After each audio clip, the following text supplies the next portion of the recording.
My name is Donna, and I am a hub manager for Waterlution for Toronto and Southern Ontario. Our hub is really a space that hosts and welcomes people to talk about water topics that matter to them.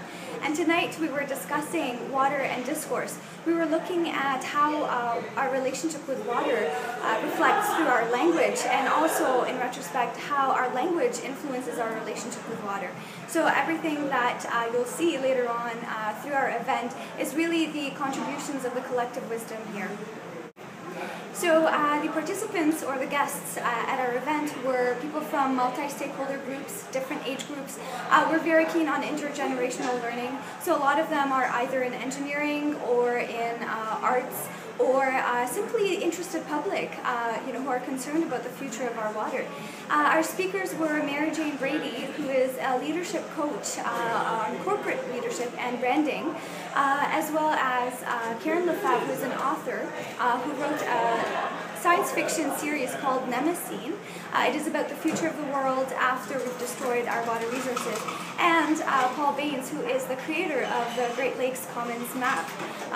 So this is who we had, and collectively we were able to dissect our language and to sort of, through inquisitive inquiry, look at how we can push forward positive aspects of this language.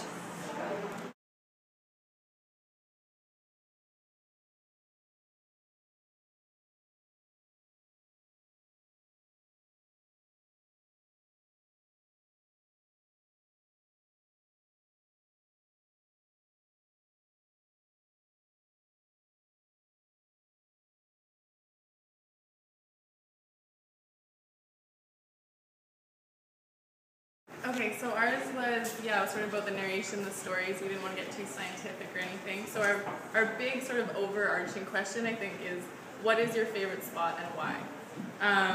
And then from there we went to how often do you come here and what do you do? So how do the people use these spaces?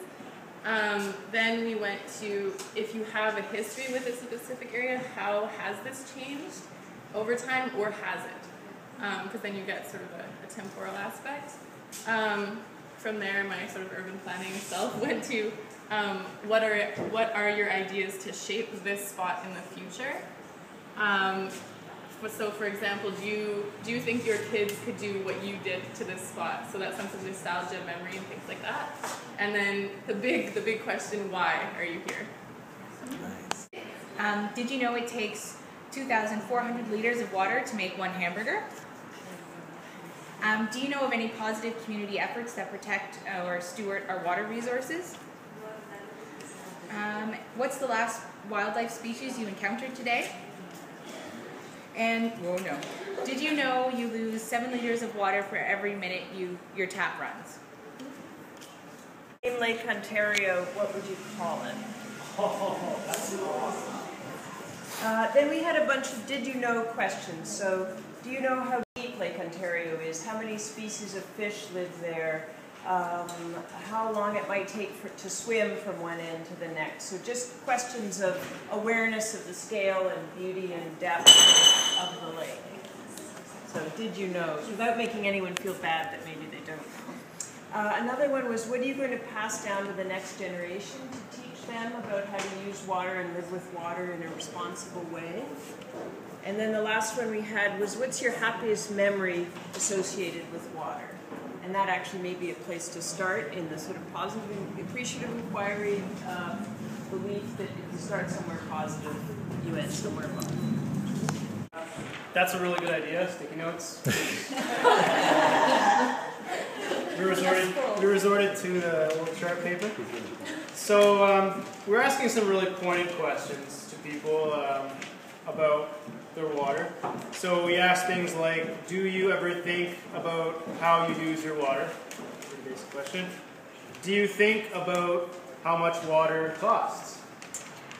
Do you think about how your lifestyle affects the Great Lakes?